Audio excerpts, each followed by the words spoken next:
Welcome everyone to this review of WWE SmackDown's episode from May 3rd. Without further ado, here's what happened. This is the first ever SmackDown episode in France, and the audience showed up in full force. The show kicked off with an 8-person tag match as a teaser for the upcoming triple threat match for the WWE Women's Championship, featuring Bayley, Naomi, and Tiffany Stratton, as well as the match for the WWE Women's Tag Team Championships between the Kabuki Warriors and the duo of Bianca Belair and Jade Cargill. Bayley, Naomi, Bianca Belair, and Jade Cargill defeated Tiffany Stratton, Asuka, Kairi, Sane, and Dakota Kai by pinfall. The match concluded with Belair hitting her KOD on Kai for the 3 count. This was a good preview of the 2 matches at Backlash. The French crowd was absolutely electric throughout the night, creating an amazing atmosphere. Backstage, Nick Aldis takes the opportunity to praise Carmelo Hayes for his strong performance last week. Carmelo Hayes responds that he needs to keep up his momentum and announces that he will enter the King of the Ring tournament. Bobby Lashley arrives and congratulates Hayes on his move to SmackDown and his impressive match against Cody. Lashley offers his advice and support if Hayes needs it, but Hayes insists that he's doing fine, pointing out that he's already faced the champion. Lashley notes that Hayes lost that match, prompting Hayes to ask Lashley when he last held a title. Lashley cautions Hayes to be careful who he disrespects. It looks like Hayes may soon find himself in a rivalry with a top competitor like Lashley. In the second match of the evening, the AOP defeated New Catch Republic. Pete Dunne and Tyler Bate put up a good fight, but interventions from Scarlett and Karrion Kross allowed them to distract the opponents, enabling Akam and Razor to secure the victory. Tyler Bate, also known as the Big Strong Boy, showcased his strength once again by successfully lifting Razor onto his shoulders and swinging him around. Paul Heyman meets Nick Aldis backstage, where Aldis categorically rejects Heyman's request to remove Kevin Owens and Randy Orton from their match against the Bloodline. Tama Tonga and Solo Sikoa. Aldis asks if this is a request from the tribal chief. Heyman then declares that he has not spoken to Roman Reigns since WrestleMania XL. Leaving Aldis puzzled, Heyman later reveals that he has pulled Roman Reigns out of the WWE draft, arguing that he cannot subject Roman Reigns to the chaos unfolding with the Bloodline. Heyman then asks Aldis again to remove Kevin Owens and Randy Orton from the match, but Aldis tells Heyman to speak to them himself.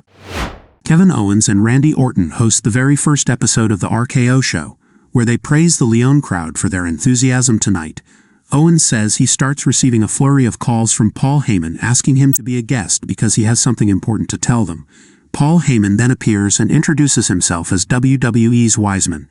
Heyman says he understands why Owens and Orton don't trust a man like him with little shame before admitting he wants Roman Reigns to return. Heyman adds that he respects Orton and Owens as competitors, but the rules with Solo Sikoa and Tama Tonga are different before asking them to back out of their match against Tonga and Sikoa at WWE Backlash. Owens says Heyman is not in a position to give advice when everything around him is a failure. Orton asks who the real tribal chief is.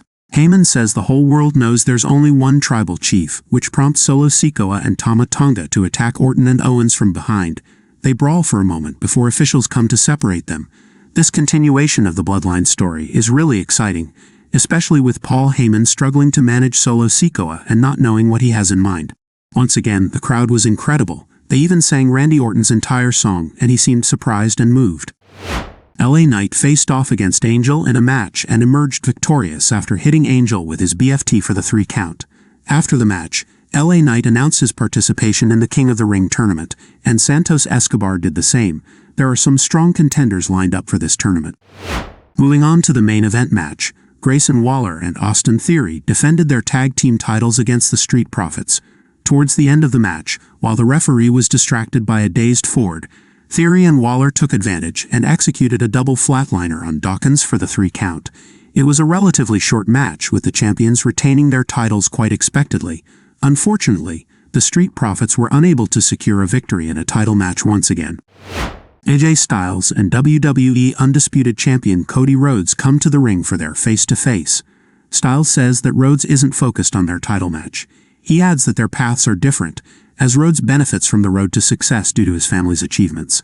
Styles then claims that Rhodes initially left WWE because things weren't going his way, which is different from what Styles had to go through since he had to prove himself at every step. Styles asserts that he doesn't need help from legends and declares that he will win the title at WWE Backlash. Rhodes then asks Styles not to disparage everything he's achieved in the past and affirms that Styles remains phenomenal, before stating that he sees Styles as his first challenger. Styles and Rhodes perform the too sweet gesture, but Styles slaps Rhodes before leaving the ring. The face-to-face felt a bit reserved despite the slap. Backstage, Kevin Owens, Randy Orton, Solo Sikoa, and Tama Tonga are found fighting once again, bringing the show to a close. That's it for this review.